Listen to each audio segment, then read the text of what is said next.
We meet at a time when the judiciary has been placed under heightened public scrutiny. Across the country, there are concerns raised not only about the timelines and quality of our service delivery, but also about the integrity of a few within our ranks. We, as judicial officers and judges, find ourselves on trial under public examination for how we manage cases and serve the court users. And regrettably, for renewed allegations of corruption in some of our court stations. We, as judicial officers and judges, find ourselves on trial under public examination for how we manage cases and serve the court users. And regrettably, for renewed allegations of corruption in some of our court stations.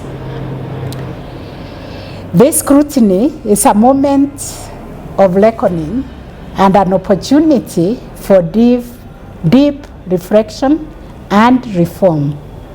One of the major issues raised by court users is the frequency of adjournments, many of which are avoidable. Frequent adjournments not only delay justice, but also contribute to the growing public frustration and erodes confidence in our courts. We are rolling out Court Integrity Users Committee across all our court stations. These committees are designed as inclusive platforms for judicial officers, advocates, representatives of Ethics and Anti-Corruption Commission, and other stakeholders to raise concerns about integrity issues, if there is bribery going on, if there is facilitation fee being asked for. In line with the theme of this colloquium, digital transformation, technology, and the law. Let me affirm the judiciary's strong commitment to leveraging technology to transform how we deliver justice. Through social transformation, through access to justice, our institutional blueprint, we are pursuing a robust digital transformation agenda. We must continue leveraging on technology through mainstreaming the use of e-filing and virtual courts. I must stress that technology alone is not a magic bullet. The effectiveness of digital systems ultimately depends on how we, as judicial officers, embrace and use them. Let us therefore take the lead in adopting and making use of these digital tools and nurturing a culture of innovation and continuous improvement. Using technology to enhance procedural justice, and now we are challenged to make sure that we also apply technology to enhance substantive justice. I think that's where the challenge is. Our role as judicial officers in the face of justice delivery to the citizenry, therefore, remains pivotal. This colloquium has carefully curated sessions which are designed to empower us, not just with knowledge, but with foresight, whether it is navigating the complexities of digital evidence, protecting data privacy, detecting tech-related fraud, or deploying judicial automation platforms. The emphasis remains on our ability, our capability, our courage, and our clarity of mind to deploy technology to the dispensation of justice. To be effective in this evolving landscape, it is imperative that we as judges and judicial officers continually update our knowledge. We continually update our uptake of the changes that occur in this sphere. We must be aware of the ethical implications emerging in the deployment of these technologies. We must be guided by the fact that the technology should aid justice, human rights, and the rule of law in general. We must seek the collaboration of professionals and experts in this field. And as we look to the future, we must recognize that tech justice is about more than just adapting to technology. It's about promoting justice. That's what it's all about, promoting justice. In doing so, we must uphold the core values of fairness, transparency, integrity, and accountability, and the rule of law. Technology should serve justice, and not justice to serve technology. We at the Kenya Judiciary Academy shall continue to organize trainings such as these ones to make sure that all of us participate in workshops, courses, retreats, and colloquia equally.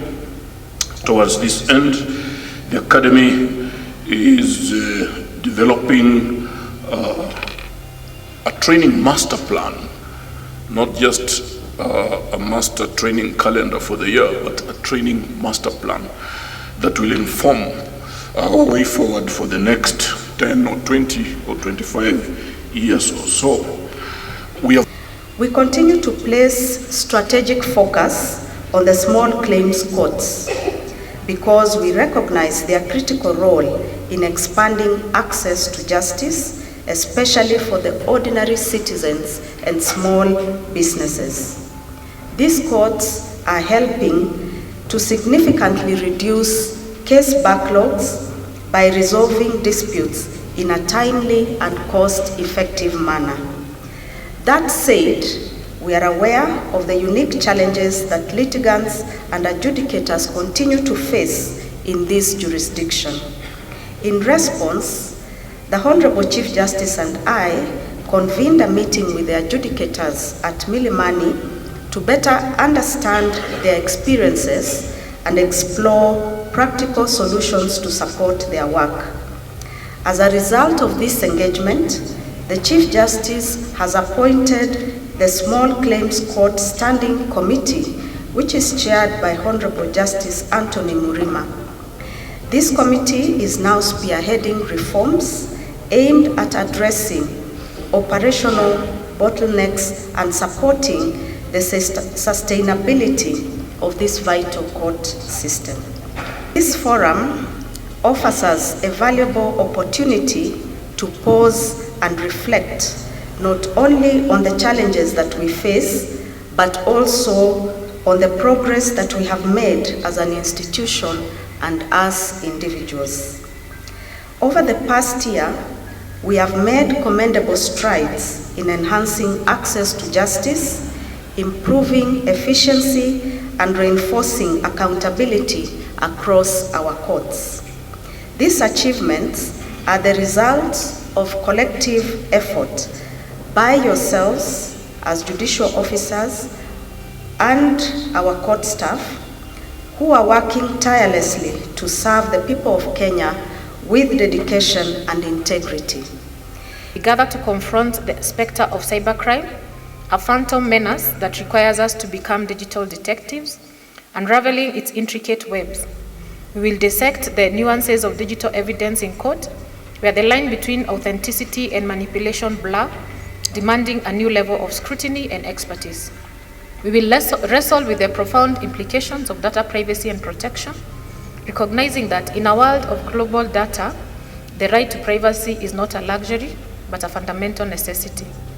In addition, we will explore the enigmatic realm of artificial intelligence, a tool that holds both immense promise and potential peril for the administration of justice. As judicial officers, we must remain steadfast in our commitment to impartiality, transparency, and the pursuit of truth.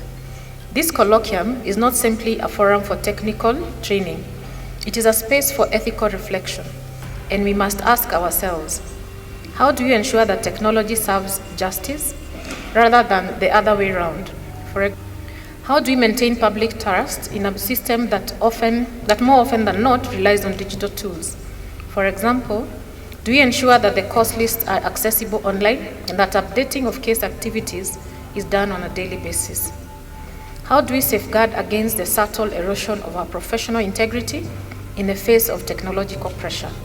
For example, are decrees and orders extracted and issued within the recommended timelines of 24 hours? Are we facilitating issuance of dates through the system? Information. And there is no obligation on the part of the court or the party or any other person involved in the process to get the technological magistrate with a lot of power that they can use to ensure that the receipt and production of the technological and best evidence possible. Of the presenters and our guests this morning. I am delighted to gives judges limited role in the selection of evidence. Does not mean that judges have absolutely no role in any case. But the judge can refuse to accept any low-quality evidence provided and insist on. Good morning, honorable magistrates and captains and all the distinguished participants. Allow me to also recognize users and regrettably for renewed allegations of corruption in some of our court stations.